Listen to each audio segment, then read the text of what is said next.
کله یو غوړ غوندې خیرات ماته نه معلومه وه دا چې دې بره غاړه کې یو بوډۍ ښځه مړه شي ته بیا خیرات وینه داسې داسې بوټی اوس به دا بوډۍ ښځه کله مړه کېږي یاره هغې په مارۍ ګوتې کېږدي ستا مور زموږ مور مړه ستا مور مړه کړو ستا وروڼه به پسې بیا خیرات وکړي خیرات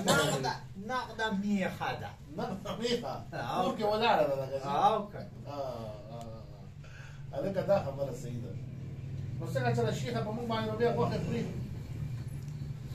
والله چې ټول ماټه به راغواړي او مظفر خو پکې نه راغواړي هلکه مظفر دي دا شنې خیسې مظفر پېژني مظفر قرضدار دی د دوی که ما پیسې نه ورکوي زه به پکې دی تړم دوی ته موږ ځمکه ګیره کړې ده شیخه نو ته خو غالبې پیسې موټر یې دې راله ووالې او لاړې سعودي ته وتښتې اوس وایي چې زما دوی سره کېږي مظفر وایي زما به سره 50 لک کېږي 50 لک